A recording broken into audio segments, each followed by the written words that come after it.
Riche propriétaire terrien veuf, il accueillit une femme et sa fille sous la pluie, sans imaginer ce qui allait se passer. Étienne Leclerc n'était pas un homme à pleurer. Il avait enterré son père à 17 ans. Il avait perdu 2 récoltes d'affilée à 32 ans et avait dit adieu à son épouse Claire dans un cercueil blanc, un mardi de mars, sans verser une seule larme devant personne. Non pas que cela ne fît pas mal, mais parce qu'il avait appris très jeune que la douleur montrée est la douleur que les autres utilisent contre vous. Mais cette nuit-là, tandis que la tempête fouettait les vitres du domaine avec une fureur qui semblait personnelle, quelque chose en lui se brisa sans avertissement. Ce ne fut pas un son dramatique, ni un cri, ni un coup de tonnerre plus fort que les autres. Ce fut quelque chose de bien plus petit et de bien plus dévastateur. Une silhouette sur le chemin de terre. Il la vit depuis le couloir haut, où il avait l'habitude de se tenir avec sa tasse de café chaque soir avant de dormir. La pluie tombait si dense que le monde, au-delà des portails de la tour des Ormes, n'était qu'une tache grise. Mais parmi cette tache, quelque chose bougeait. Quelque chose qui avançait lentement avec un poids qui n'était pas seulement celui de l'eau. C'était une femme, et elle portait quelque chose dans ses bras. Étienne serra la tasse, ses phalanges blanchirent. « Rosalie » appela-t-il sans trop élever la voix, sachant que la cuisinière était encore éveillée car des odeurs de chocolat chaud montaient de la cuisine. Rosalie montait un instant. La femme apparut au pied de l'escalier, avec un torchon dans les mains et le regard de quelqu'un qui sait déjà que quelque chose ne va pas. « Qu'est-ce qui se passe, monsieur Étienne ?» Il ne répondit pas immédiatement. Il continua de regarder vers le chemin. La silhouette s'était arrêtée devant les portails. Elle ne cria pas, ne frappa pas avec force. Elle posa juste une main sur le bois mouillé, comme si elle demandait la permission au lieu avant de demander de l'aide aux gens. « Il y a quelqu'un dehors », dit-il enfin. Rosalie s'approcha du bas, bien que de là, elle ne put rien voir. « À cette heure-ci, avec cette pluie. »« Avec cette pluie », confirma-t-il. Il y eut un silence. Puis Étienne posa la tasse sur la rampe, descendit les marches d'un pas lent, mais décidé. Il prit le parapluie du porte-manteau sans le mettre, car à quoi bon s'il allait de toute façon se mouiller, et marcha vers les portails. Rosalie le suivit jusqu'à la porte principale, et resta là, le torchon serré contre sa poitrine comme un bouclier. Le froid pénétra dès qu'il ouvrit le petit portail latéral, et, avec le froid, la pluie, et avec la pluie, le son d'une respiration agitée, et le pleur presque imperceptible d'une petite créature. La femme le regarda. Ses cheveux étaient collés à son visage. Ses grands yeux sombres ne demandaient rien. Il ne suppliait pas. Il le regardait avec une sorte de calme qui était étrange chez quelqu'un qui était trempé jusqu'aux os au milieu d'une tempête de montagne. Dans ses bras, enveloppé dans ce qui semblait être une veste d'adulte pliée plusieurs fois, il y avait une petite fille. Elle devait avoir 5, être 6 ans. Elle tremblait, mais elle le regardait aussi. Et dans ce regard, il y avait quelque chose qu'Étienne ne sut nommer à ce moment-là, quelque chose qui le mit mal à l'aise d'une manière qui n'avait rien à voir avec la pluie ni avec l'heure. « Il faut que ma fille entre », dit la femme. Sa voix était ferme. Elle ne trembla pas. Elle ne dit pas « s'il vous plaît » comme premier mot. Elle ne dit pas « excusez-moi » ni « je regrette de vous déranger ». Elle dit la seule chose qui importait, que la petite fille avait besoin d'entrer. Étienne l'étudia pendant 3 secondes qui parurent beaucoup plus longues. Puis il s'écarta. « Entrez ». Ce fut tout, sans question, sans condition, car il y avait quelque chose chez cette femme, quelque chose dans la façon dont elle tenait la petite fille, qui lui disait que les questions pouvaient attendre, mais pas le froid. Rosalie les reçut à l'intérieur avec une exclamation étouffée et commença immédiatement à s'activer, à chercher des couvertures, à attiser le feu dans la cheminée, à parler seule en courant entre la cuisine et le salon. C'était sa façon de gérer l'inattendu, de bouger et de ne pas s'arrêter. La femme entra, regarda l'intérieur du domaine avec une expression qu'Étienne ne réussit pas à bien lire. Ce n'était pas l'expression de quelqu'un qui voit quelque chose pour la première fois, c'était quelque chose de plus proche de la reconnaissance. Comme quand on revient dans un lieu après une longue absence et que les choses sont différentes, mais que l'air est le même. Il le remarqua et le garda en mémoire. « Comment vous appelez-vous » demanda-t-il en refermant le portail derrière lui et en secouant l'eau de ses épaules. « Véronique » répondit-elle sans se retourner. Elle continuait de regarder le salon. « Et la petite fille » Léa. Rosalie apparut avec des couvertures et, avec cet instinct maternel qu'avaient les gens du domaine, retira la veste mouillée de la petite fille avant que la mère ne pût dire quoi que ce soit. Elle l'enveloppa comme un petit paquet et la posa sur ses genoux devant la cheminée. « Elle est glacée, la pauvre. Combien de temps marchez-vous » Véronique ne répondit pas immédiatement, s'assit à côté de sa fille et lui arrangea les cheveux mouillés avec une tendresse qui contrastait avec tout le reste en elle. « Assez longtemps, » dit-elle enfin. « Assez longtemps. Pas 2 heures. Pas depuis le village. Assez longtemps. » C'était une réponse qui fermait des portes au lieu de les ouvrir. Et Étienne, qui connaissait bien cette astuce parce qu'il l'utilisait lui-même, l'enregistra quelque part dans sa mémoire. Il resta debout sur le seuil entre le salon et le couloir, les bras croisés, les regardant. La petite Léa leva les yeux vers lui de sous la couverture et sourit. Ce n'était pas le sourire d'un enfant qui remercie, c'était quelque chose de différent, quelque chose de calme et d'étrangement sûr, comme si elle savait déjà qu'elle était là où elle devait être. Étienne sentit un poids étrange sur sa poitrine, comme quand on se souvient de quelque chose sans savoir de quoi on se souvient. « Rosalie, dit-il, prépare la chambre d'amis, celle d'en haut ou celle du rez-de-chaussée ?» Celle du rez-de-chaussée. Rosalie disparut à l'étage sans poser de questions. Il se tourna vers Véronique. « Cette nuit, vous vous reposez ici. Nous parlerons demain. » Elle le regarda. Ce calme de nouveau, ce calme qui chez une autre personne aurait paru de l'impudence, mais qui chez elle avait une autre saveur, quelque chose de plus proche de la résignation de quelqu'un qui n'a plus rien à perdre. « Merci, monsieur Étienne, dit-il. Monsieur Étienne Leclerc. » Quelque chose traversa son visage si vite que s'il avait cligné des yeux à ce moment-là, il ne l'aurait pas vu. Une petite contraction au coin de la lèvre, un éclat différent dans les yeux, mais il ne cligna pas des yeux. « Merci, monsieur Étienne, » répéta-t-elle, et reporta son attention sur la petite fille. Cette nuit-là, tandis que la tempête continuait de frapper les toits de tuiles de la tour des Ormes, Étienne Leclerc ne put dormir. Il resta dans son fauteuil avec la tasse de chocolat que Rosalie lui avait laissée, regardant le plafond, pensant à la façon dont cette femme avait réagi en entendant son nom de famille et à la façon dont la petite fille lui avait souri comme si elle le connaissait depuis toujours. Le matin arriva sans pluie, mais avec des nuages bas qui donnaient au ciel la couleur du vieux fer. Étienne se leva avant l'aube, comme toujours, vérifia les écuries, parla à Prosper, son contremaître, des clôtures que l'eau avait endommagées dans le pâturage nord. Il prit son petit déjeuner seul à la grande table et attendit. Véronique apparut vers 8 heures, sans la petite fille. « Où est Léa ?» demanda Rosalie avant qu'Étienne ne pût dire quoi que ce soit. « Elle dormit encore. Elle a eu de la fièvre la nuit dernière. »« De la fièvre ?»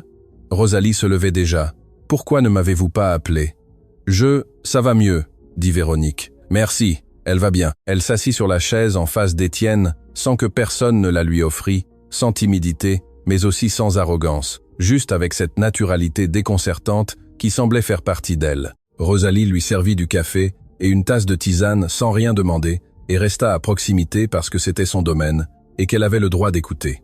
Étienne la laissa prendre la première gorgée, puis il dit « D'où venez-vous ? De loin ? Où allez-vous ? Pause. Je ne sais pas encore. Qu'est-ce qui vous a amené sur ce chemin ? La tempête nous a déviés. » Étienne hocha la tête lentement. Chaque réponse était une porte entr'ouverte qui se refermait avant qu'on ne pût passer. Il connaissait bien cette technique, il l'avait pratiquée pendant des années après la mort de Claire, et le monde entier voulait savoir comment il allait, comment il se sentait, ce qu'il allait faire. « Quelqu'un sait-il où vous êtes ?» demanda-t-il. Véronique leva les yeux de son bol, et dans ce regard, pour la première fois depuis qu'elle était arrivée, Étienne vit quelque chose qui n'était pas le calme. C'était de la peur, rapide, contrôlée, mais de la peur. « Non », dit-elle, et ce seul mot en dit plus que tout le reste réuni. Étienne se pencha en arrière sur sa chaise, regarda sa tasse, regarda la fenêtre où les collines apparaissaient dans le brouillard comme d'énormes animaux endormis. « Il y a du travail au domaine, » dit-il enfin. « Si vous voulez rester quelques jours pendant que la petite se rétablit, vous pouvez le faire. Rosalie a besoin d'aide en cuisine et au garde-manger. » « Aïe !» Rosalie retint son souffle. Il n'avait jamais demandé d'aide. Il le savait, mais elle ne le contredit pas non plus. Véronique l'étudia un instant. « Nous ne sommes pas un fardeau, dit-elle. Je n'ai pas dit que vous l'étiez. » Un autre silence. « D'accord, accepta-t-elle. » Quelques jours. Étienne se leva, prit son chapeau du porte-manteau et sortit dans la cour. Prosper l'attendait avec le rapport des dégâts aux clôtures. La vie du domaine continua comme toujours. Le bétail, la terre, les ordres du jour. Mais quelque chose avait changé. Il le sentait dans sa façon de marcher ce matin-là, comme si le sol avait un poids différent sous ses bottes. Ce fut Prosper qui, 3 jours plus tard, lui apporta le premier signe que la tempête qui était entrée par ses portails n'était pas seulement de l'eau. « Monsieur Étienne, » dit le contremaître à voix basse, tandis qu'il vérifiait le bétail dans le pâturage. « Hier, je suis descendu au village pour les provisions et on m'a posé des questions. » Étienne ne se retourna pas immédiatement, il continua de regarder les bêtes. « Qui a demandé ?» Monsieur Aurélien, de l'épicerie, a dit qu'un homme était passé il y a 2 jours, demandant après une femme et une petite fille. Il a dit que c'était sa famille et qu'elle s'était perdue avec la pluie. Étienne attendit. « Et je n'ai rien dit, monsieur, parce que je ne sais rien. » Prosper marqua une pause. Mais cet homme, selon Aurélien, n'avait pas l'air de chercher sa famille par amour. Étienne tourna la tête vers son contremaître. Prosper travaillait à la Tour des Ormes depuis 22 ans. Ce n'était pas un homme à exagérer. Comment était-il? Grand, brun, avec une cicatrice ici. Il se montra le menton. Et accompagné d'un autre. Étienne ne dit rien de plus. Cette nuit-là, après le dîner, il chercha Véronique dans la cuisine, où elle aidait Rosalie à ranger les casseroles. « Je voudrais vous parler », dit-il. Rosalie comprit sans que personne ne lui dît rien et disparut avec une discrétion qui la rendait inestimable. Véronique se sécha les mains sur le tablier que Rosalie lui avait prêté. Elle attendit. « Quelqu'un vous cherche », dit Étienne. Elle ne fut pas surprise. Elle le regarda fixement et ne dit rien pendant plusieurs secondes. « Je sais », répondit-elle enfin. « Qui est-ce ? Quelqu'un qui ne devrait pas nous trouver. Ça ne me dit rien. »« Non, ça ne vous dit rien. » Véronique posa les mains sur la table et baissa les yeux un instant. « Monsieur Étienne, vous nous avez ouvert votre porte et je vous en suis reconnaissante. Mais il y a des choses que, si je vous les raconte, vous entraîneront dans un problème qui n'est pas le vôtre. J'y suis déjà, dit-il, avec un calme qui ne discutait pas, mais affirmait seulement « Dès l'instant où j'ai ouvert ce portail, j'y suis, alors autant que je sache de quoi il s'agit. » Véronique le regarda longuement, comme si elle calculait quelque chose, comme si elle décidait combien cela pourrait lui coûter de faire confiance. Léa apparut sur le seuil de la cuisine, sa couverture traînant par terre et les yeux encore brouillés de sommeil. « Maman !» murmura-t-elle. « Où es-tu » Véronique alla vers elle immédiatement, la souleva, la serra contre sa poitrine. « Je suis là, mon amour, je suis là. » Étienne les regarda. Il regarda la façon dont la petite fille entourait le cou de sa mère avec cette confiance aveugle que seuls les enfants ont. Et quelque chose dans ce tableau lui serra la poitrine d'une manière inattendue. Léa, depuis l'épaule de sa mère, le regarda. « C'est vous le propriétaire des chevaux » demanda-t-elle avec cette solennité imprévisible des jeunes enfants. « Oui » dit-il. « Peux-tu les voir demain si ta maman te laisse ?» La petite tourna la tête vers Véronique avec une expression de totale conviction. « Elle me donne la permission » annonça-t-elle. Et malgré tout, malgré la tension qui flottait dans l'air de cette cuisine, Étienne Leclerc sentit quelque chose qu'il n'avait pas ressenti depuis longtemps, quelque chose qu'il ne sut pas s'il appelait chaleur ou danger, car, d'après son expérience, ils venaient souvent ensemble. Cette nuit-là, Véronique lui raconta quelque chose, pas tout, mais quelque chose. Ils s'assirent dans le couloir de derrière, où il y avait un vieux banc en bois qui avait appartenu à Claire et qu'il n'avait pas pu enlever parce qu'il ne savait pas vraiment pourquoi. Et le silence des montagnes les enveloppait de ce poids spécifique que seul le silence des montagnes la nuit possède. « Je m'appelle Véronique Delacroix », commença-t-elle. « Mais avant, je m'appelais autrement. Avant que Léa ne naisse, avant que je ne parte de là où je suis parti, j'étais Virginie Valois-Montaigne. » Étienne ne dit rien, laissa le nom s'installer dans l'air. « Je suis sorti d'une très mauvaise situation il y a 6 ans avec ce que j'ai pu emporter et j'ai recommencé dans un autre département. J'ai changé mon nom, celui de ma fille, tout. Nous sommes restés 3 ans sans que personne ne nous trouve. Que s'est-il passé il y a 3 ans?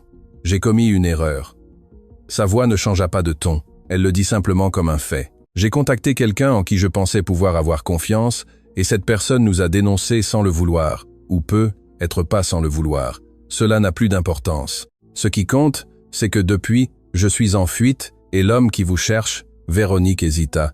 Il s'appelle Rémi Valois. C'est mon beau-frère, le frère de celui qui m'a fait du mal. » Étienne traita l'information. « Et que veut-il de vous ?» Elle le regarda. Et pour la première fois depuis qu'elle était arrivée, Étienne vit que derrière tout ce calme, derrière cette fermeté qui semblait faite de pierre, il y avait une femme qui était épuisée, non pas physiquement, mais épuisée de porter. « Il y a des documents, » dit-elle. « Des documents que mon mari, avant que tout n'arrive, m'a donné pour que je les garde. Des documents qui prouvent des choses que certaines personnes ne veulent pas voir prouvées. Je les ai, et Rémi le sait. Où sont ces documents ?» Véronique sourit. Un petit sourire sans joie, quelque part en sécurité. Étienne hocha la tête. Il ne posa plus de questions. Il y avait une limite à ne pas franchir lors d'une première conversation, et il la connaissait. Il se leva, ramassa son chapeau du banc. « Demain, je parlerai à Prosper. Nous allons poster un homme sur le chemin d'entrée, juste pour savoir qui passe. » Véronique le regarda depuis le banc. « Monsieur Étienne, pourquoi nous aidez-vous » Il s'arrêta. Il réfléchit à la question plus qu'elle ne l'attendait probablement. « Parce que j'ai un grand domaine et 2 personnes qui y trouvent leur place, » dit-il enfin. « Et parce qu'il y a des choses que l'on fait, non pas parce qu'on sait bien pourquoi, mais parce qu'on sait que si on ne les fait pas, on les portera le reste de sa vie. » Il rentra sans attendre de réponse. Véronique resta seule dans le couloir, regardant l'obscurité des collines, et pour la première fois depuis longtemps, elle ne sentit pas qu'elle devait calculer son prochain mouvement immédiatement. Elle respira seulement et c'était déjà ça. Il y avait quelque chose chez Léa qui déconcertait les gens sans qu'elle n'essaie. Ce n'était pas de la malice, c'était cette clarté spécifique que possèdent certains enfants, ceux qui ont vécu plus que ce que leur âge devrait permettre, qui fait que leurs mots tombent dans des endroits inattendus, comme des pierres dans une eau calme. 3 jours après la tempête, Étienne tint sa promesse et l'emmena voir les chevaux. Elle marcha dans l'écurie, les mains dans les poches de sa veste, regardant chaque animal, avec un sérieux qui donnait à son petit visage l'expression d'un jeune inspecteur. « Voici Grisard », dit Étienne en désignant le cheval gris au fond. « Pourquoi s'appelle-t-il ainsi ? Parce qu'il est de la couleur de la cendre. » Léa y réfléchit. « C'est un nom triste. Pourquoi ? Parce que la cendre est ce qui reste quand quelque chose brûle. » Étienne la regarda. Prosper, qui les accompagnait depuis la porte, se mordit la lèvre pour ne pas rire. « Je n'y avais jamais pensé de cette façon, » dit Étienne. « Vous devriez lui donner un joli nom, quelque chose qui le fasse se sentir bien. Les chevaux ressentent, tout ressent, » répondit-elle avec l'absolue conviction de ses 6 ans. Seulement certains ne peuvent pas le dire. Ils continuèrent de marcher. Léa s'arrêta devant un coin de l'écurie où se trouvait une vieille photographie encadrée de bois sombre, accrochée là depuis des années, et que la plupart des gens ne regardaient plus car elle faisait partie du paysage du domaine. Comme le mur ou le toit, c'était une photo en noir et blanc, un jeune homme avec un chapeau à large bord, debout devant un champ. À ses côtés, une femme en longue jupe avec un sourire qui semblait savoir quelque chose. Léa la regarda un long moment. « Qui sont-ils » demanda-t-elle. « Mes grands-parents, » dit Étienne. « Monsieur Aurélien Leclerc et Madame Petra ont fondé ce domaine. La dame ressemble à quelqu'un, » dit Léa. « À qui » Léa le regarda et dans ses yeux, il y avait cette chose étrange. Ce poids qui ne correspondait pas à une enfant de son âge. « Je ne sais pas, » dit-elle, « à quelqu'un. » Et elle continua de marcher vers le cheval suivant comme si de rien n'était. Étienne resta à regarder la photographie. Puis il regarda le petit dos de la petite fille s'éloigner entre les écuries et ressentit cela à nouveau, ce poids sur la poitrine qui n'avait pas de nom clair. Cette même après-midi, tandis que Rosalie et Véronique travaillaient dans la cuisine et qu'il révisait les livres de comptes à son bureau, il entendit des pas dans le couloir du premier étage. Des petits pas, Léa. Il ne dit rien. Il l'entendit marcher lentement, s'arrêter, marcher de nouveau. Puis le silence. Il se leva, la trouva debout devant la porte de la chambre qui avait été celle de Claire. La porte était fermée, toujours fermée.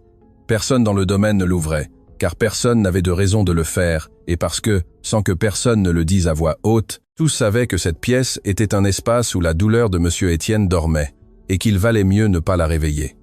Léa avait la main posée sur le bois de la porte. Elle n'essayait pas de l'ouvrir, elle la touchait seulement. « Léa » l'aplatit la voix basse. Elle se retourna, ne fut pas effrayée, le regarda avec ce calme qui lui était propre. « Qu'y a-t-il à l'intérieur » demanda-t-elle. « Des choses de quelqu'un qui n'est plus là. De votre femme » Étienne se tendit légèrement. « Ta maman t'a dit quelque chose » ?»« Non. » Léa retira sa main de la porte. « Rosalie a dit que vous étiez veuf. Qu'est-ce que cela signifie ?»« Que ma femme est morte. » La petite traita cela avec ce sérieux qui lui était propre. « Elle vous manque ?»« Oui, tout le temps. Pas tout le temps. Des années ont passé. Mais oui. » Léa hocha la tête comme si c'était une réponse tout à fait satisfaisante. « Ma maman aussi regrette quelqu'un, » dit-elle. « Je ne sais pas qui parce qu'elle ne me le dit jamais, mais parfois je la vois avec ce visage. » « Quel visage ?» « Le visage de quand on pense à quelqu'un qui n'est pas là et que ça fait un peu mal, mais que ça réchauffe aussi. »« Vous connaissez ce visage ?» Étienne la regarda longuement. « Oui, » dit-il enfin, « je le connais. » Léa le regarda avec ce même visage qu'elle venait de décrire, et il ne sut pas s'il devait rire ou s'inquiéter. « Viens, » dit-il en lui tendant la main. « Rosalie a fait du chocolat chaud, allons-y. » Elle prit sa main sans hésiter, et tandis qu'ils descendaient les escaliers ensemble, la petite main de l'enfant dans la sienne, Étienne eut la sensation étrange que quelque chose dans la maison avait changé de température, comme quand on allume un poêle dans une pièce qui a été froide longtemps. Ce fut Rosalie la première à le lui dire. Elle le fit un matin tandis qu'il prenait son café et qu'elle pétrissait la pâte du petit déjeuner avec cette énergie qui ne diminuait pas avec les années. « Monsieur Étienne » dit-elle sans le regarder, car les choses importantes, Rosalie les disait toujours en regardant la pâte, la casserole ou la cheminée, jamais dans les yeux. Cette petite me fait réfléchir, pourquoi a-t-elle les yeux de quelqu'un ? Il leva les yeux de sa tasse. De qui ? Rosalie pétrit plus fort, signe que ce qu'elle allait dire lui coûtait. De Monsieur Grégoire. Le nom tomba dans le silence de la cuisine, comme quelque chose de lourd. Monsieur Grégoire. Grégoire Leclerc, le frère aîné d'Étienne. Celui qui était parti du domaine, il y a 14 ans, après une dispute si grande qu'elle marquait encore l'air de certaines pièces. Celui qui avait pris sa part d'héritage et avait disparu vers le nord sans regarder en arrière. Celui qui était dans les registres de la Tour des Ormes, une page arrachée. « Rosalie » dit-il d'une voix prudente. C'est beaucoup dire. Je sais, elle ne s'excusa pas, continua seulement à pétrir. C'est pour ça que je le dis ici et pas dehors. Étienne posa son café, se leva, alla vers la fenêtre. Monsieur Grégoire avait 4 ans de plus que lui. Il avait été le préféré de sa mère, celui qui étudiait le droit en ville, celui qui revenait au domaine avec des costumes et de nouveaux mots, et une façon de regarder tout comme si ce qu'il voyait n'était pas à sa hauteur. Celui qui, une nuit, lors d'un dîner de famille, avait dit des choses sur le domaine et sur leur père décédé qu'Étienne n'avait pas pu pardonner et qui était parti le lendemain en emportant ce qui lui revenait des terres de l'Ouest. Il n'avait jamais reparlé. Une lettre était arrivée 3 ans plus tard. Une seule. Elle disait que Grégoire était marié, qu'il vivait dans un autre département, qu'il avait une nouvelle vie. Elle ne demandait rien, n'offrait rien. C'était juste une information froide, comme un acte de propriété. Étienne n'avait pas répondu. Maintenant, debout devant la fenêtre de sa cuisine, regardant la cour de son domaine, il calculait. Léa devait avoir 5, être 6 ans. Véronique avait dit qu'elle avait fui il y a 6 ans. Elle avait dit que son mari lui avait donné des documents, que son beau-frère la cherchait, que l'homme dont elle fuyait lui avait fait du mal. Beau-frère, le frère du mari. Si le mari était Grégoire, si le beau-frère était lui-même. Non, cela n'avait pas de sens. Il n'avait cherché personne, il n'avait envoyé personne. Mais Rémi Valois, c'était le nom que Véronique avait donné, n'est-ce pas? Leclerc, Valois. Alors le mari n'était pas Grégoire, et pourtant les yeux de la petite fille. Étienne, raclement de gorge, se tourna vers Rosalie. Tu as les albums de photographie dans le coffre de la pièce à couture, là où ils ont toujours été. Apporte-moi celui de quand nous étions jeunes. Le bleu. Rosalie le regarda par-dessus son épaule, puis hocha la tête et partit. Il s'assit pour attendre avec cet étrange mélange de vouloir savoir et de craindre ce qu'il allait trouver. L'album était vieux, les pages obscurcies au coin, les photographies collées avec ces petits coins de papier que personne n'utilisait plus. Il sentait le temps conservé. Étienne le feuilleta lentement. Des photos du domaine à d'autres époques. Son père, jeune, plus grand que lui, et avec la même mâchoire carrée. Sa mère le jour de son mariage, avec cette robe blanche qui était encore rangée dans un tiroir quelque part. Grégoire et lui enfant, debout devant le portail sans sourire parce que leur père disait que les hommes ne souriaient pas sur les photos. Il s'arrêta sur l'une d'elles. Grégoire devait avoir une 30aine d'années sur celle-ci. Il était dans ce qui ressemblait à un marché ou une foire. En arrière-plan, il y avait des étals colorés, et à ses côtés, il y avait une femme. Étienne approcha la photo. La femme était jeune, cheveux foncés et longs, grands yeux, un sourire qui n'était pas complètement de bonheur, mais de quelque chose de plus compliqué. Ce n'était pas Véronique, mais il y avait quelque chose dans la structure de ce visage, dans les pommettes, dans la forme du front, comme une ressemblance familiale, comme la ressemblance qui apparaît parfois entre une mère et sa fille. Étienne ferma l'album, resta assis, les mains sur la couverture, regardant dans le vide. Puis il prit une décision qu'il savait qui allait tout compliquer, mais qu'il savait aussi qu'il ne pouvait pas ne pas prendre. Cette nuit-là, il chercha Véronique, la trouva dans le couloir de derrière, où il s'était déjà assis pour parler d'autrefois. Elle leva les yeux quand il arriva. Quelque chose dans son expression lui dit qu'elle savait déjà que la conversation à venir ne serait pas simple. « Je voudrais vous poser une question, dit-il, et je veux que vous me répondiez avec la vérité. Non pas parce que j'y ai droit, mais parce que je crois que nous sommes arrivés à un point où nous nous coûtons quelque chose tous les deux et que l'honnêteté est le moins que nous puissions nous donner. » Véronique hocha la tête lentement. « L'homme avec qui vous étiez, le père de Léa, comment s'appelait-il » Elle le regarda. Et à ce moment-là, dans cette fraction de seconde avant qu'elle n'ouvre la bouche, il sut, avant d'entendre la réponse. Il sut. « Grégoire », dit-elle à voix basse. Il s'appelait Grégoire. Le silence des montagnes s'engouffra par tous les interstices du couloir. Étienne hocha la tête très lentement, comme quelqu'un qui reçoit une nouvelle qu'il attendait déjà, mais qui fait quand même mal à l'endroit exact où l'on ne voulait pas qu'elle fasse mal. « Grégoire Leclerc », dit-il, non pas comme une question. « Oui, c'est mon frère. » Véronique ferma les yeux un instant. « Justin. »« Je sais, » dit-elle, et avec ces 2 mots, tout ce qui avait été suspendu entre eux depuis la nuit de la tempête tomba enfin. Il y eut un long silence entre eux, un de ces silences qui ne sont pas inconfortables, mais nécessaires, comme l'espace dont l'air a besoin avant de devenir tempête. Ce fut Étienne qui parla le premier. « Depuis combien de temps saviez-vous qui j'étais ?» « Dès le premier instant, » dit Véronique.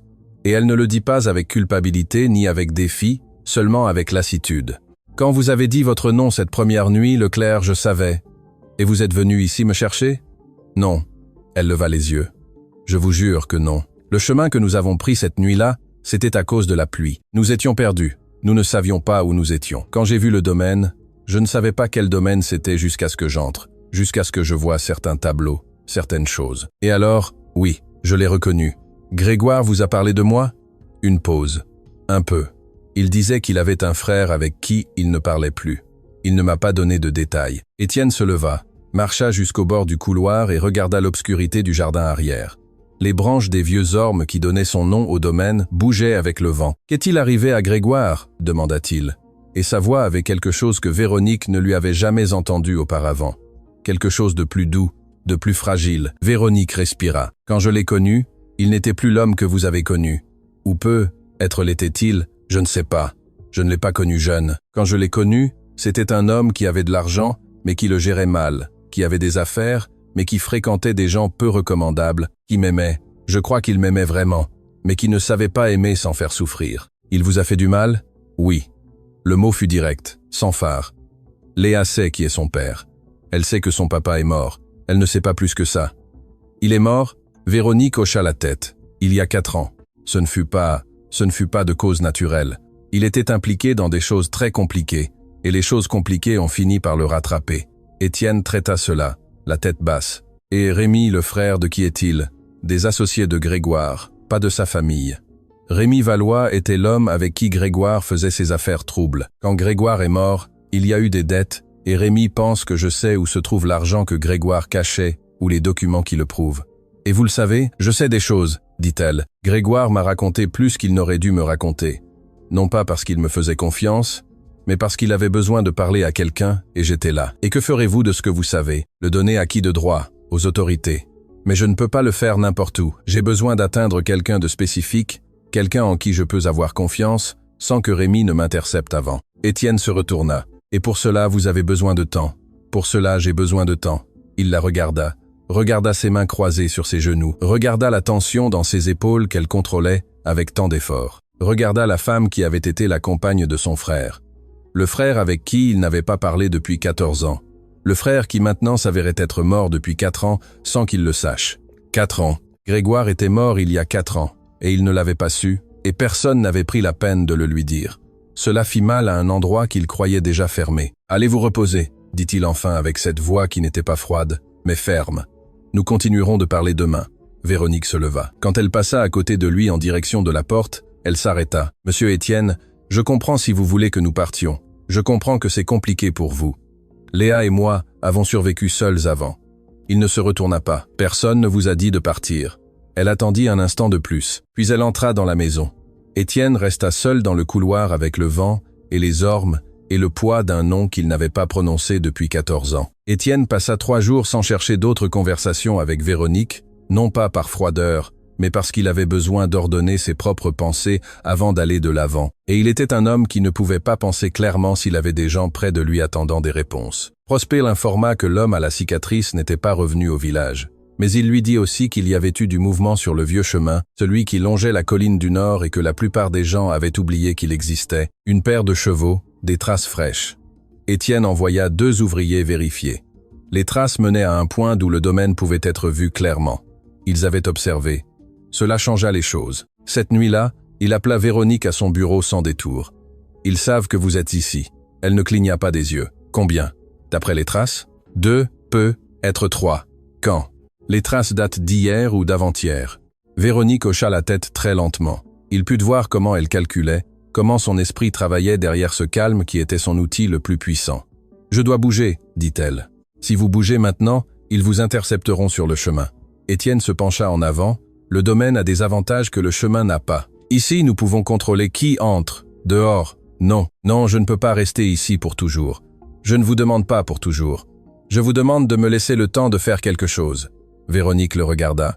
Que ferez-vous? Je connais le juge de ce canton depuis 30 ans et je connais le commandant de gendarmerie de la zone qui me doit une petite faveur.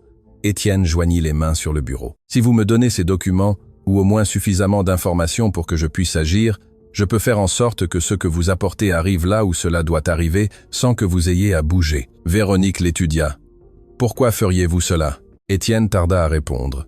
Parce que Léa est la fille de mon frère, dit-il enfin. Et cela fait d'elle mon sang et je n'abandonne pas mon sang, même si mon frère et moi n'avons pas parlé depuis 14 ans. Le silence entre eux fut différent, cette fois moins tendu, plus dense, comme l'air avant la pluie, mais sans la menace, seulement avec le poids des choses qui importent. « J'ai besoin de réfléchir, » dit Véronique. « Vous avez jusqu'à demain midi. » Ce n'était pas une menace. C'était simplement la réalité, et tous deux le savaient. Léa, quant à elle, était devenue partie intégrante du rythme du domaine, avec cette capacité qu'ont les enfants de s'adapter aux espaces, comme s'ils leur avaient toujours appartenu. Elle suivait Rosalie dans la cuisine, posait des questions à Prosper sur les animaux, elle s'asseyait sur la marche du portail pour regarder les ouvriers arriver et repartir avec leurs outils. Et de temps en temps, Étienne la trouvait dans des endroits inattendus. Un après-midi, il la trouva dans la bibliothèque, non pas à regarder les livres, qui étaient nombreux et anciens, et sur des sujets qui ne convenaient pas à une enfant de son âge, mais à regarder le bureau, regardant spécifiquement une petite boîte en bois qui se trouvait là depuis des années et qui contenait des choses qu'Étienne ne se souvenait plus très bien, car il ne l'avait pas ouverte depuis longtemps. « Qu'est-ce que tu regardes » demanda-t-il depuis le seuil. « Cette petite boîte, » dit Léa. « Qu'y a-t-il dedans ?»« Je ne sais pas trop. Des choses d'avant. Je peux voir ?» Il hésita. Puis il alla vers le bureau et ouvrit la boîte. À l'intérieur, il y avait plusieurs choses. Une vieille montre de poche, une lettre pliée, une fine bague en argent et une petite photo, de celles que l'on mettait dans des cadres de table, déjà décolorés par le temps. Léa tendit la main vers la photo, la prit délicatement du bout des doigts, la regarda. Sur la photo, il y avait deux jeunes hommes. Étienne reconnut sans effort lequel était lui. L'autre, avec un sourire qu'il n'avait jamais eu, le bras sur ses épaules, était Grégoire. « Qui sont-ils » demanda Léa. « Moi et mon frère. » La petite regarda la photo longuement. « C'est votre frère. Comment s'appelait-il » Étienne la regarda. « Pourquoi dis-tu s'appelait-il » Léa leva les yeux de la photo, et dans ses yeux sombres, il y avait quelque chose qui n'était pas la question innocente d'une enfant qui aurait mal conjugué un verbe. C'était autre chose. Quelque chose qu'il ne voulut pas nommer encore. « Il n'est pas ici » demanda-t-elle. « Non, il n'est pas ici. Il est loin » ? « Oui, il est loin. » Léa remit la photo dans la boîte avec le même soin qu'elle l'avait prise. « Parfois, je rêve d'un monsieur, » dit-elle. « Un monsieur grand avec un sourire comme ça. » Elle désigna la photo, comme son frère. Le cœur d'Étienne fit quelque chose d'étrange, comme s'il sautait un battement. « Que fait le monsieur de ton rêve ?»« Rien, il me regarde juste et me dit que je vais bien. » Étienne dut cligner des yeux. Puis il dut regarder ailleurs, vers la fenêtre, car quelque chose lui serrait la gorge qu'il ne pouvait laisser sortir. « C'est bien, dit-il enfin, la voix un peu plus grave que d'habitude. Qu'ils te disent que tu vas bien ?» Léa hocha la tête. « Vous rêvez de votre frère ?»« Non, dit-il. Vous devriez, dit-elle. Je crois qu'il veut vous dire quelque chose aussi. » Et elle quitta la bibliothèque de ses petits pas, le laissant seul avec la petite boîte ouverte et une pression sur la poitrine qui ne partit pas de tout le reste de la journée. Véronique prit sa décision avant le lendemain midi. Elle se présenta au bureau d'Étienne avec un sac en toile qu'elle sortit de ses vêtements dans sa valise. À l'intérieur, il y avait une enveloppe épaisse scellée. Elle la posa sur le bureau. « Ils sont là, dit-elle. Pas tout, mais suffisamment. Suffisamment pour que les bonnes personnes puissent enquêter sur ce qu'elles ont besoin d'enquêter. » Étienne ne prit pas l'enveloppe immédiatement. Il la regarda. « Êtes-vous sûr ?»« Non, dit-elle. Mais vous m'avez dit quelque chose l'autre jour qui ne m'est pas sorti de la tête. »« Quoi ?»« Qu'il y a des choses que l'on fait non pas parce qu'on sait bien pourquoi, mais parce qu'on sait que si on ne les fait pas, on les portera le reste de sa vie. » Une pause. « Je porte cela depuis 6 ans. C'est suffisant. » Étienne prit l'enveloppe. « Je vais contacter le juge aujourd'hui même. Puis-je vous demander quelque chose de plus ? Dites. Ne dites à personne que nous sommes ici, ni qui je suis, ni qui est Léa. Seulement que vous avez des documents qui doivent arriver entre des mains propres. Cela, je l'ai déjà compris. » Véronique hocha la tête. Elle se tourna pour partir. « Véronique. » Elle s'arrêta. « Ce qui concerne mon frère, ce que vous avez vécu avec lui ?» Étienne mesura ses mots. « Je regrette que cela se soit passé ainsi. » Elle ne se retourna pas, hocha seulement la tête une fois, le regard baissé. « Lui aussi le regrettait, » dit-elle à voix basse. « Au final, je crois qu'il le regrettait vraiment. » Et elle sortit. Ce qu'Étienne n'avait pas calculé, c'était que Rémi Valois était plus rapide qu'il n'y paraissait. Le mercredi matin suivant, Prosper arriva au bureau avec une expression qu'en 20 et 1 an de travail ensemble, Étienne ne lui avait vu que 2 fois. Une fois à la mort de Claire et une autre fois quand le pâturage du Sud avait brûlé. « Monsieur Étienne, dit-il, il y a un homme au portail. Il dit qu'il vient au nom du tribunal. »« Du tribunal ?» C'est ce qu'il dit. Mais il n'a ni papier ni uniforme et il n'est pas venu seul. Étienne posa la plume sur le bureau. « Combien ?»« 3. Celui qui parle et 2 autres qui sont restés à cheval dehors. Tu le connais ? Non, mais il a la cicatrice dont monsieur Aurélien m'a parlé. Rémi Valois. » Étienne ne tarda pas 2 secondes à prendre sa décision. « Dis-lui d'attendre que je termine quelque chose. » Prosper sortit. Étienne se rendit par le couloir jusqu'à la chambre d'amis du rez-de-chaussée, où Véronique aidait Léa à pratiquer des lettres dans un cahier que Rosalie avait trouvé dans un tiroir. Il entra sans frapper. « Écoutez-moi » dit-il à voix basse et directe. « Rémi est au portail. » Véronique se leva d'un bond. Léa les regarda tous les deux. « Qu'est-ce que je fais » demanda Véronique. Et ce fut la première fois qu'il lui entendit quelque chose s'apparentant à la panique. « Rien, vous ne faites rien. » Étienne posa une main sur l'encadrement de la porte. Rosalie, la cuisinière, apparut de la cuisine. « Et mène la petite au cellier derrière. Restez-y jusqu'à ce que je vienne vous chercher. » Rosalie prit la main de Léa sans poser de questions. Léa regarda sa mère. « Maman, va avec Rosalie, mon amour. » Véronique s'accroupit et lui serra la main. « J'arrive. Tu vas bien ?»« Je vais bien. Vas-y. » La petite partie. Étienne se tourna vers Véronique. « Vous aussi, n'est-ce pas ?» Il la regarda. « Je ne vais pas me cacher. » dit-elle, et il y avait quelque chose dans sa voix qui était différent de tout ce qu'il lui avait entendu, non pas le calme habituel, quelque chose de plus actif, quelque chose de plus proche d'une décision prise il y a longtemps, et qui n'attendait que le moment d'être exécutée. « J'ai fui pendant 6 ans, monsieur Étienne. Je suis fatigué. Véronique, laissez-moi faire, s'il vous plaît. » Il calcula, la regarda et quelque chose dans ce qu'il vit le convainquit. « Alors, restez ici dans cette pièce. Ne sortez pas avant que je ne vous appelle. » Elle hocha la tête. Étienne alla vers le portail. Rémi Valois était exactement comme Prosper l'avait décrit, grand, brun, avec une cicatrice horizontale sur le menton qui n'était pas due à un accident, mais à une bagarre. Il avait cette façon de se tenir qu'ont les hommes habitués à ce que les gens leur cèdent le passage, comme si l'espace leur appartenait avant même de le demander. Derrière lui, à distance, 2 hommes à cheval observaient tout, sans bouger autre chose que les yeux. Étienne ouvrit le petit portail et sortit. Il ne les fit pas entrer. « En quoi puis-je vous aider » dit-il avec cette voix qui était polie, mais qui ne cédait rien. Rémi sourit. Un sourire qui n'atteignait pas les yeux. « Bon après-midi. Je cherche une femme et une petite fille. Elles se sont perdues avec les pluies de la semaine dernière. La femme s'appelle Véronique. La petite fille Léa. Ce sont des membres de ma famille. Des membres de ma belle famille. » Le sourire resta le même. « Nous sommes très inquiets pour elles. Il n'y a ni femme ni petite fille ici, dit Étienne. » Rémi le regarda. Ce sourire calculateur. « Êtes-vous sûr ?» Quelqu'un au village a dit avoir vu 2 personnes entrer dans ce domaine la nuit de la tempête. Les gens du village disent beaucoup de choses. Étienne croisa les bras. Quand les pluies sont fortes, les gens voient des choses. C'est curieux. Rémi regarda par-dessus l'épaule d'Étienne vers les bâtiments du domaine, comme s'il pouvait voir à travers les murs. « Ça vous dérangerait si nous jetions un coup d'œil, juste pour nous rassurer ?»« Oui, ça me dérangerait. Ceci est ma propriété privée. » Et vous n'apportez aucun document qui vous autorise à la fouiller. Le silence entre eux eut une température. Rémi le maintint un instant, calibrant. Comprenez que nous voulons juste savoir qu'elles vont bien.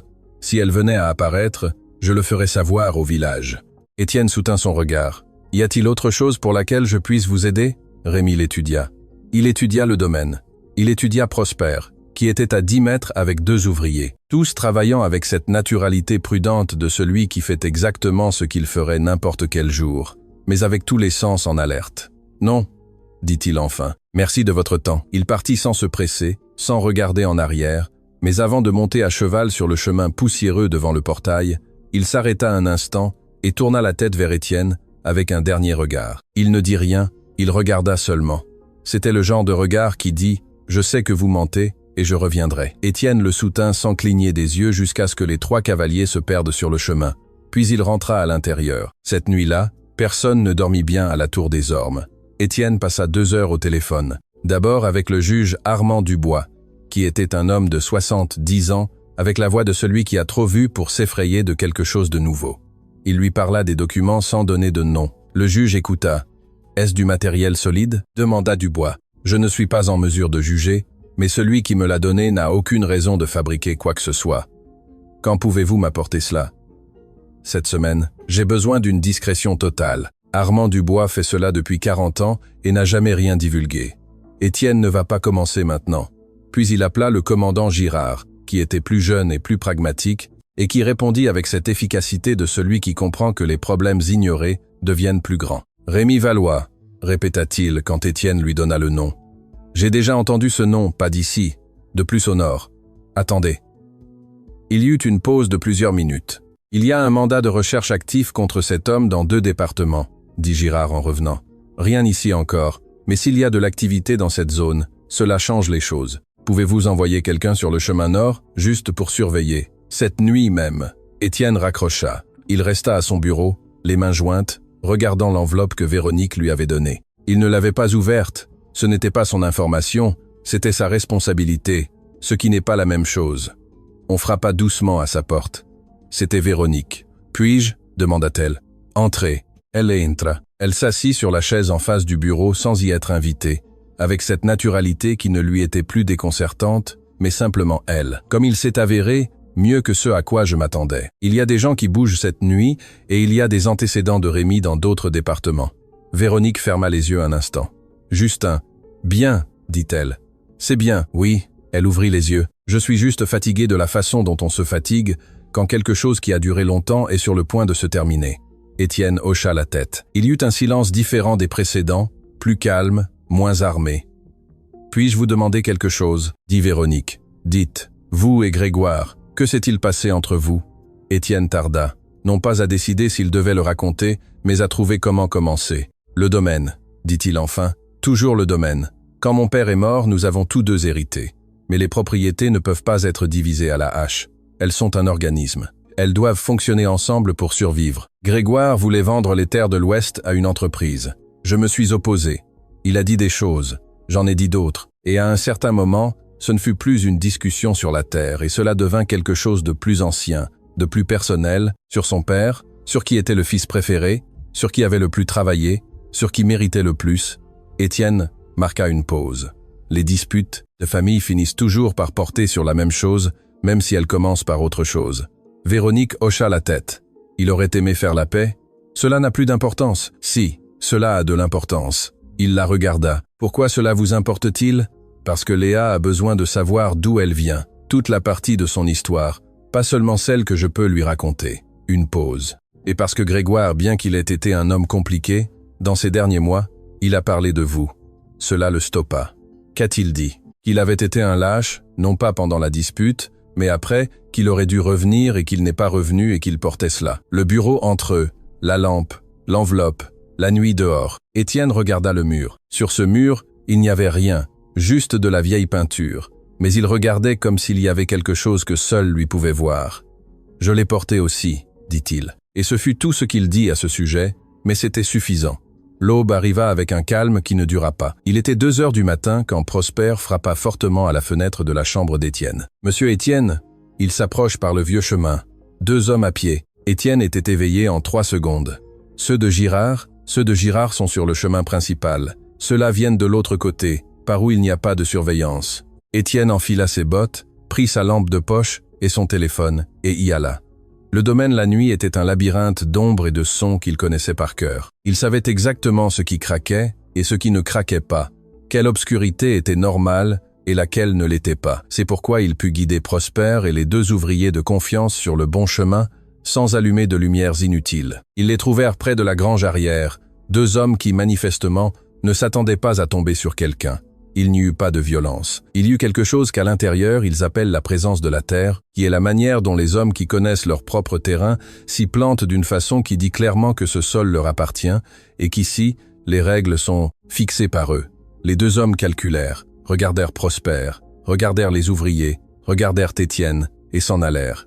Étienne appela Girard immédiatement. Quand le soleil se leva, il y avait un véhicule de la gendarmerie sur le chemin principal avec 2 gendarmes en uniforme. Ce n'était pas encore suffisant pour arrêter qui que ce soit, mais c'était suffisant pour que Rémi sache que le terrain avait changé. Le matin du 10e jour, depuis l'arrivée de Véronique et Léa à la Tour des Ormes, le juge Dubois appela. Étienne prit l'appel à son bureau, la porte fermée. Dubois parla pendant 15 minutes. Étienne écouta presque tout le temps, n'interrompant que pour confirmer des détails ou poser des questions courtes. Quand il raccrocha, il resta immobile sur sa chaise pendant plusieurs minutes. Les documents étaient suffisants, plus que suffisants. Il y avait des transactions, des registres, des noms, le genre de preuves que les avocats appellent solides et que les coupables appellent catastrophiques. Dubois avait déjà contacté les autorités fédérales. Le processus allait prendre du temps comme tous les processus, mais il était en marche. Et Rémi Valois, selon Girard, avait été identifié, raclement de gorge, traversant vers un autre département ce même matin.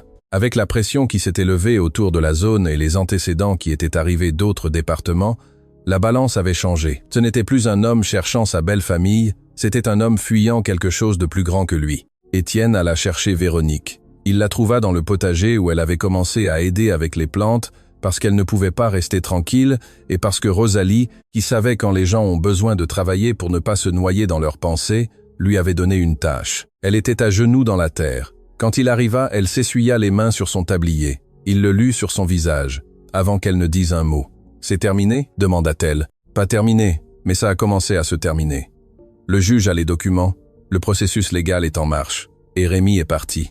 Véronique le regarda. Il s'attendait à ce qu'elle pleure ou qu'elle montre un signe visible de soulagement, mais il n'en fut rien. Il la connaissait déjà suffisamment pour savoir qu'elle ne fonctionnait pas de cette manière. Elle ferma juste les yeux un instant, respira, et quand elle les ouvrit, il y avait quelque chose de différent en eux, quelque chose de plus léger, sans être encore joyeux. C'est sûr, pour l'instant oui. Le processus peut entraîner des complications plus tard, mais il y a déjà les bonnes personnes impliquées. Vous n'êtes plus seul dans cela.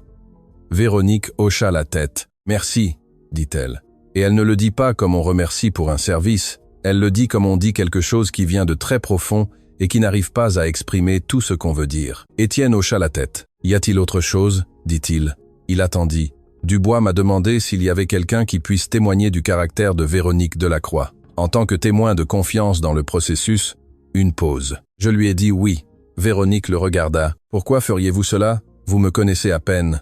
Je vous connais suffisamment, » dit-il, et n'expliqua pas plus, car il n'y avait rien de plus à expliquer. Léa apprit que le danger était passé sans que personne ne le lui dise directement. Elle le sut, comme les enfants le savent souvent, parce que l'air de la maison avait changé. Cet après-midi-là, elle arriva au bureau d'Étienne tandis qu'il révisait les livres de comptes et s'assit dans le fauteuil en cuir devant le bureau, ses petites jambes pendant sans toucher le sol. « Ça va mieux maintenant ?» demanda-t-elle. Il leva les yeux. « Qui t'a dit quelque chose ? Personne. Mais Rosalie a chanté aujourd'hui, et Rosalie ne chante pas quand quelque chose ne va pas. » Étienne sourit. Un petit sourire, l'un des rares qui lui échappait. « Oui, ça va mieux maintenant. » Léa traita cela avec cette solennité qui lui était propre. « Nous allons partir. » Étienne posa la plume. « Tu veux partir ?» La petite regarda ses mains, puis le bureau, puis les livres, puis le portrait des grands-parents qui se trouvaient sur la cheminée. « Non, dit-elle, mais parfois ce que l'on veut n'est pas ce qui arrive. »« Parfois oui. » Léa le regarda. « On peut rester ici ?»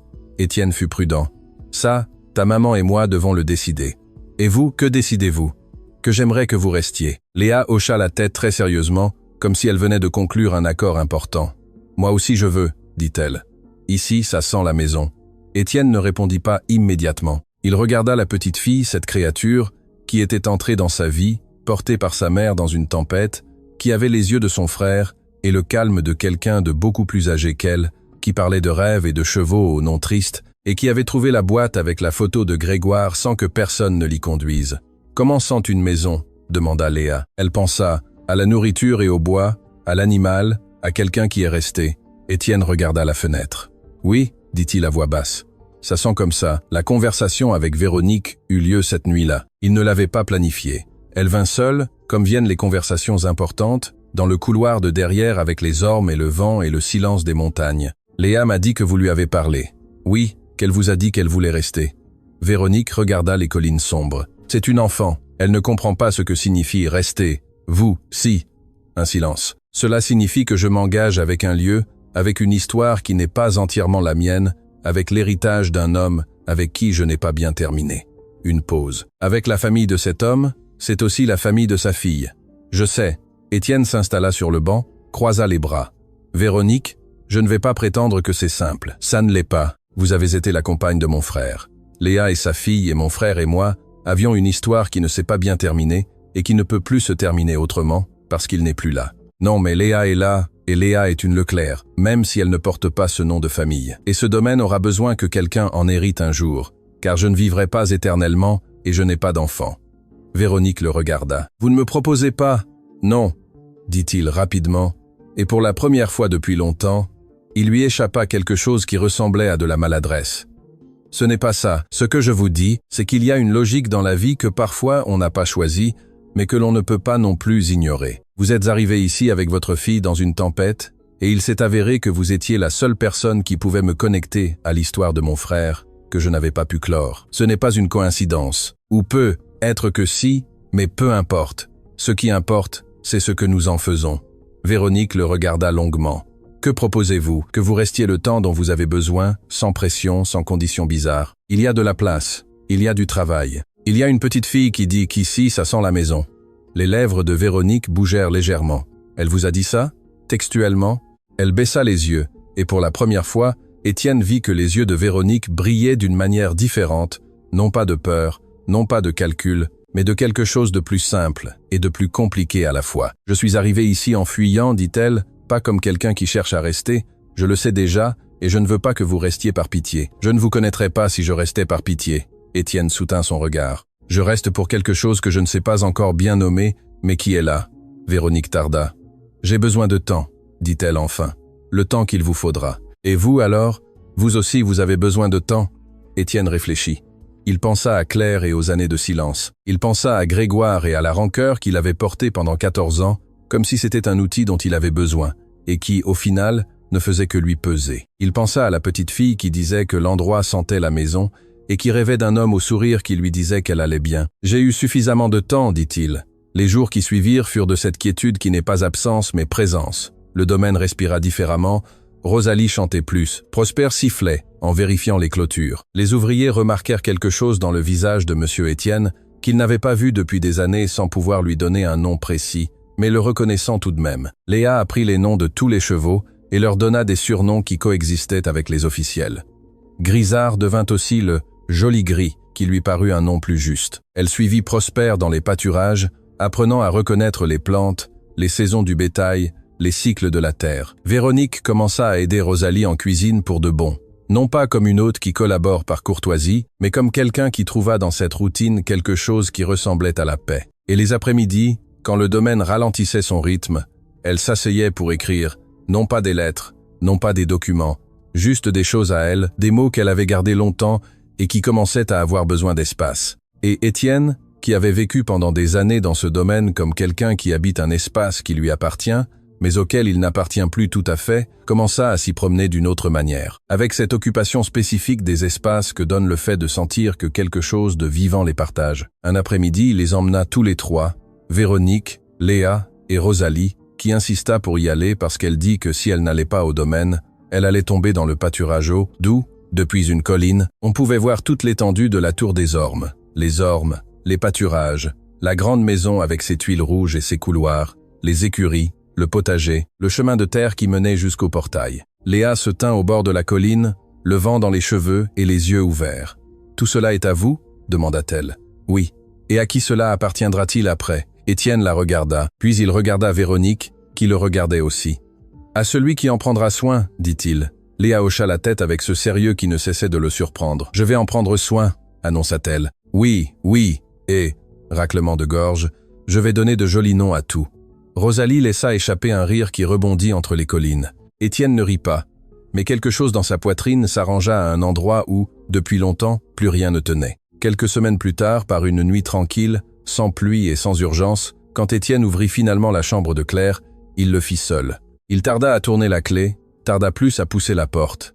La pièce sentait le renfermer, les années, le vieux parfum, qui n'était presque plus que le souvenir du parfum. Tout était exactement comme il l'avait laissé. Il n'avait pas eu le courage de bouger quoi que ce soit, ni le courage d'entrer. Il parcourut la pièce lentement, la table de nuit avec, raclement de gorge, un livre fermé, l'armoire avec la porte entr'ouverte, le miroir où elle se regardait chaque matin. Il s'assit sur le bord du lit. « Elles sont arrivées, » dit-il à voix basse, comme si elle était là, comme si le fait qu'elle ne soit pas là n'était pas une raison pour ne pas lui parler. Une femme et une petite fille. La petite fille est la fille de Grégoire. Je sais, c'est beaucoup. Pour moi aussi, ce fut difficile. Il marqua une pause. Grégoire est mort il y a 4 ans. Je ne l'ai su que maintenant. Et oui, ça fait mal. Ça fait mal différemment de la douleur de perdre quelqu'un avec qui on était bien. Ça fait mal comme on perd les disputes que l'on n'a pas terminées. La pièce silencieuse, le vent dehors. Je crois que je vais aller bien, dit-il. Je ne sais pas vraiment, je crois que oui. Il se leva, alla vers la fenêtre et l'ouvrit. L'air des collines entra, propre et froid, et avec une odeur de terre mouillée, comme sent toujours l'intérieur quand la nuit est dégagée. Il respira. Puis il sortit de la pièce, laissant la fenêtre ouverte pour la première fois depuis des années. Cette même nuit, tard, quand tous dormaient déjà ou auraient dû dormir, Léa apparut dans le couloir où Étienne était resté avec son café. Elle se frottait les yeux.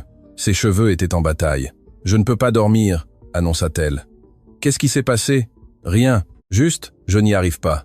Elle s'assit à côté de lui sur le banc en bois. Il lui tendit la couverture qu'il avait sur les épaules. Elle la prit sans demander la permission et s'en enveloppa. Ils restèrent un moment en silence. Un silence des bons. « Monsieur Étienne, dites-moi, vous allez être comme ma famille ?» Il prit son temps. « Que dirais-tu si nous le découvrions ensemble ?» Léa considéra cela. « D'accord, dit-elle. Mais je vous préviens que je suis assez compliquée. »« Ah oui, Rosalie le dit. »« Et que dit ta maman ?»« Que je suis intéressante. Moi, je préfère la version de ta maman. » Léa sourit. Et ce fut un sourire différent de tous ceux qui lui avaient vu, moins solennel, plus enfantin. Elle se blottit contre le bras d'Étienne avec cette confiance absolue qu'ont les enfants quand ils décident qu'un lieu est sûr. Il resta immobile, regardant les collines, les étoiles, les vieux ormes qui bougeaient lentement avec le vent. À l'intérieur du domaine, dans une chambre, Véronique était aussi éveillée. Il le savait, sans savoir comment il le savait. Et il savait aussi qu'elle regardait le plafond avec cette expression que Léa lui avait décrite. Ce visage de quand on pense à quelqu'un et que ça fait un peu mal, mais que ça réchauffe aussi. Sur le chemin de terre, il n'y avait personne. Au portail, le silence. Dans le ciel, plus d'étoiles que de nuages.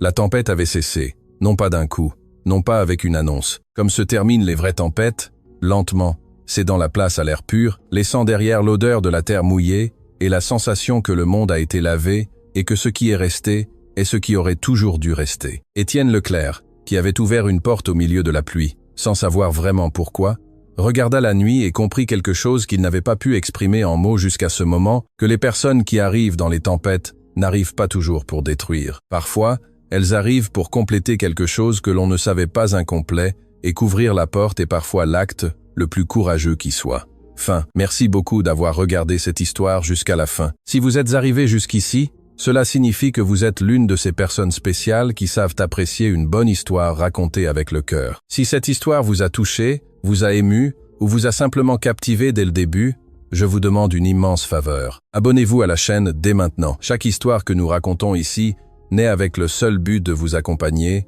de vous faire ressentir, de vous rappeler que les vies humaines sont infiniment plus riches que n'importe quelle fiction. Aimez cette vidéo. Ce petit geste nous dit que ce que nous faisons en vaut la peine et nous motive à continuer de créer des histoires comme celle-ci. Commentez. Dites-nous ce que vous avez ressenti. Dites-nous quel a été le moment qui vous a le plus marqué. Était-ce quand Étienne a ouvert la porte sous la pluie, quand Léa a trouvé la photo, quand Véronique a finalement décidé de faire confiance? Et dites-nous, d'où regardez-vous cette vidéo? Nous voulons savoir de quel coin du monde cette histoire vous accompagne. Activez la cloche de notification pour ne manquer aucune histoire. Chaque semaine, nous apportons de nouvelles histoires, de nouvelles vies, de nouvelles émotions. Aidez-nous à grandir en partageant cette vidéo avec quelqu'un qui a aussi besoin d'une bonne histoire aujourd'hui. On se retrouve à la prochaine. Ici, il y aura toujours une histoire qui vous attendra.